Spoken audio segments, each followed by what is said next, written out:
So I'm Martin Jones, I'm chair of Bristol CCG, have been for the last 3 years, and Bristol GP has been for 20 odd years.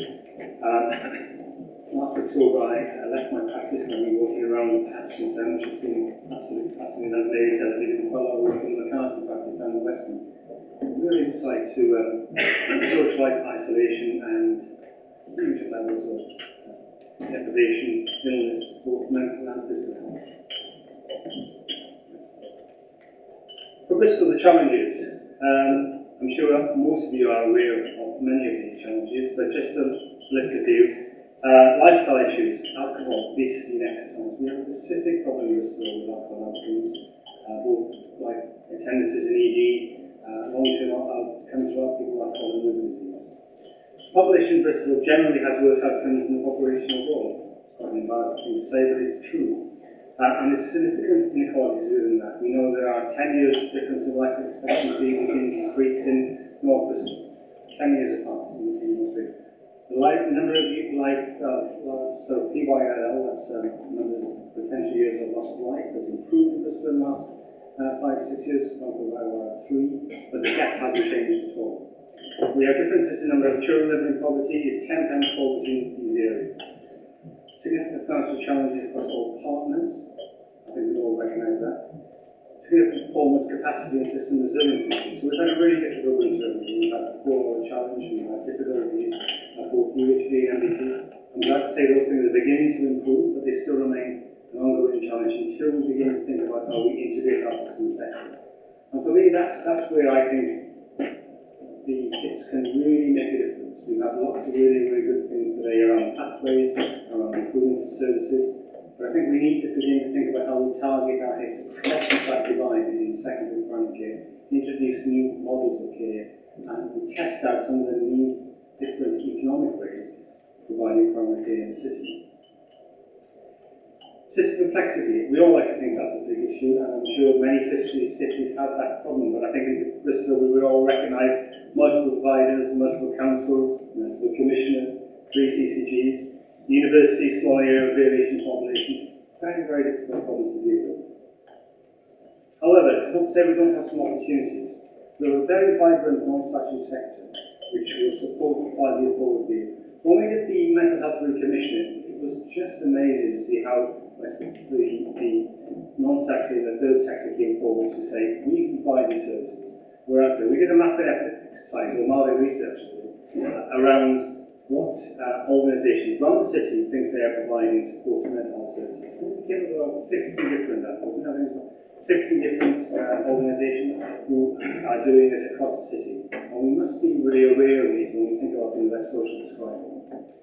We have a huge opportunity with academic involvement and clinical expertise. So we have some great institutions, nationally recognised, internationally recognised, who want to work with us to provide better forms of care and to validate the way we do our practices. Primary care co-commissioning, that's a really interesting area. We've just touched the services.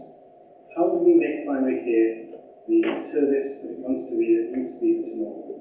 The opportunity we're working with NHS England, with clinical commissioning groups around this area, offices, and of course there's a huge opportunity to bring primary care at scale into the 21st century. How is the mayor leading health well-being? I think it's quite interesting here that Nicola Yates was saying to me yesterday, the city director, that it's attracting some national attention to the health well-being board, this co-commission between health and social and the mayor, which I think is certainly an interesting model.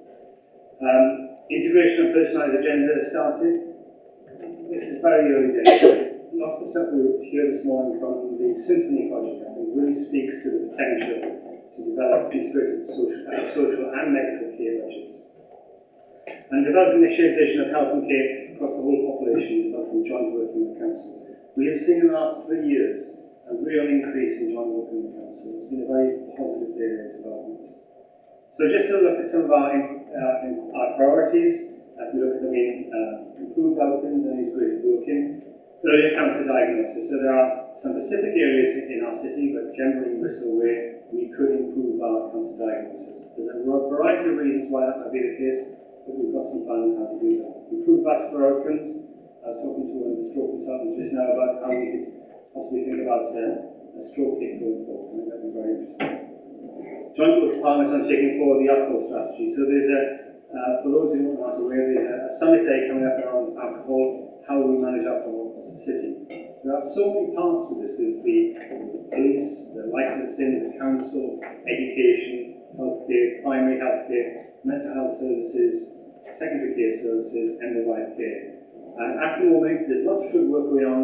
We need to join it together in a much more joined way. We all understand what we're trying to do and achieve. And to understand where the best place to put our effort is. So, my colleagues in the roads tell me the best thing you can do is increase the price of the pint. It'll do much more than all the counselling you ever do. So we need to think about how we spend our money. Joint working on partners around that, understanding and addressing inequalities in health. That's one of our main streams of work. Easy to say, and much harder to do. But there are good examples around the country where they've done this. In Bow around diabetes, clearly identified inequalities in the care of diabetes as something they want to improve. A 3-year project turned that around. Modernising mental health, we recommissioned mental health services that started September, fully started from April this year. It's got a long way to go. Patient-driven, services-driven, and it takes in the secondary sector, private sector, and also the third sector. Margins of growth of insurance services, as I said earlier, there's a huge growth of children, child population in Bristol. It's quite unique in many ways in the city, in the core cities. And we need to design services and look at the cost of that. The integration agenda, integrated services, care coordination, lots of plans how we should do that, and I think that's a wide area for investigation and research.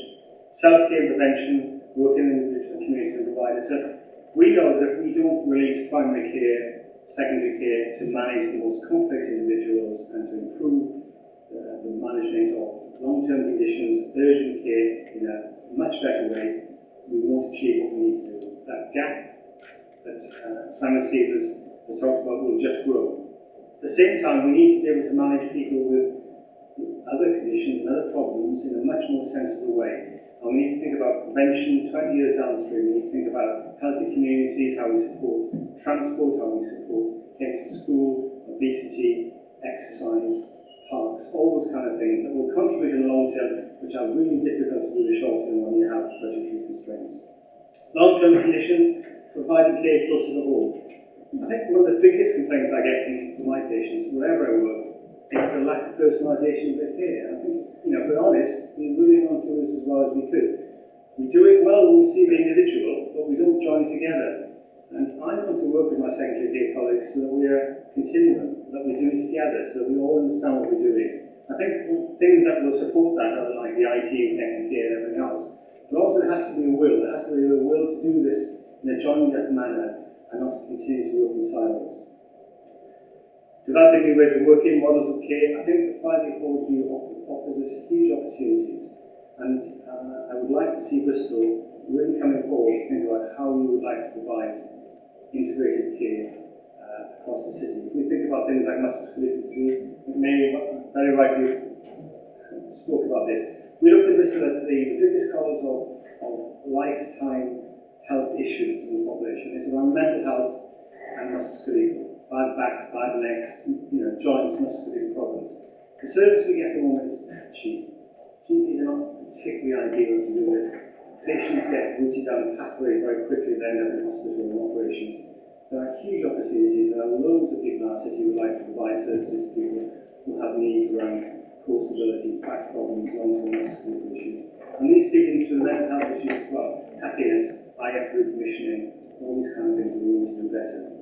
Personalisation of care. I think we're all watching this agenda. It's very much close to Simon Stevens' heart.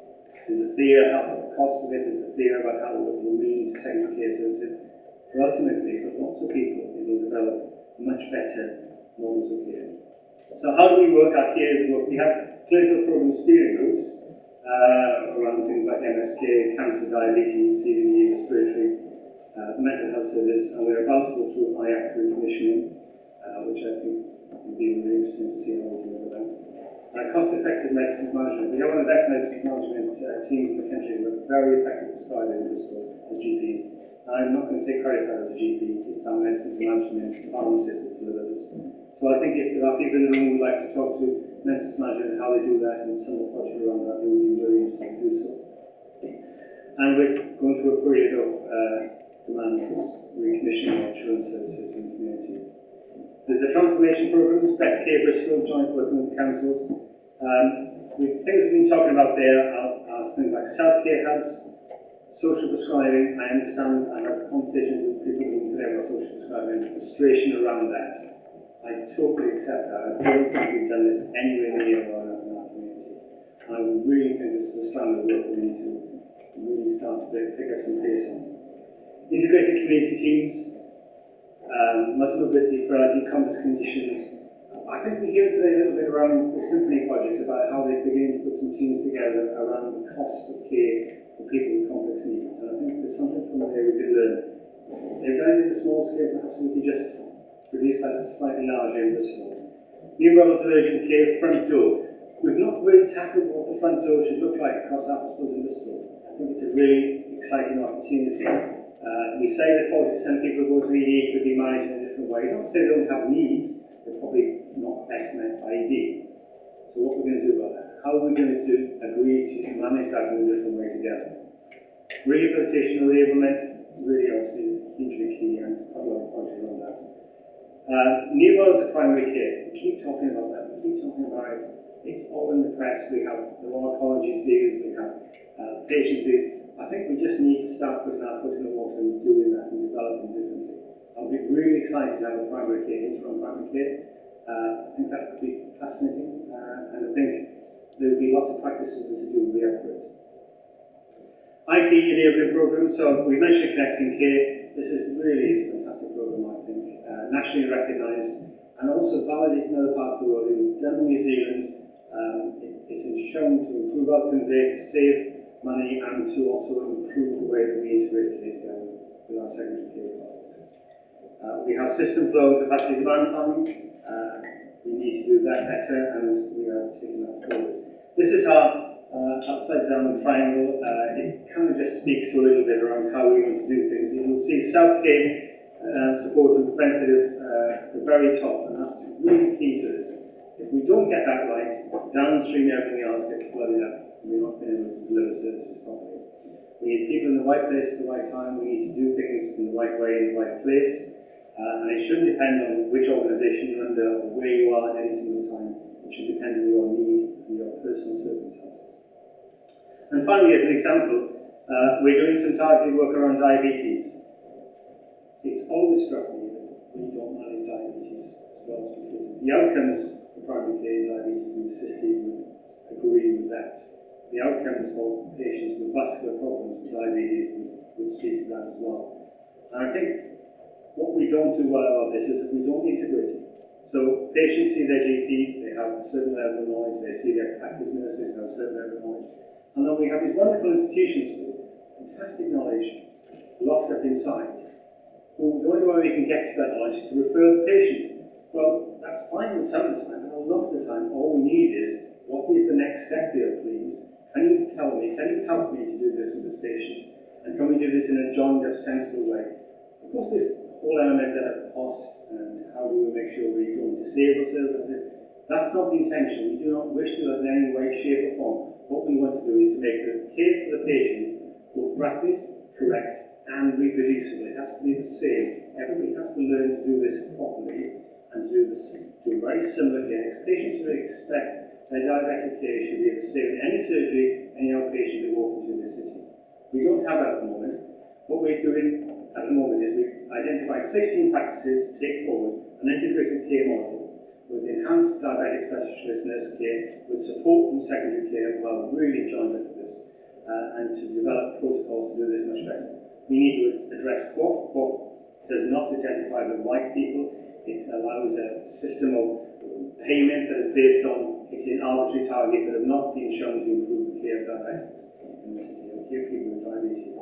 So I think that's a really exciting piece of work, and I hope that it will also identify other areas of work that we can do in other long-term conditions, because this is a template for working differently. Let's take it forward. Thank you very much.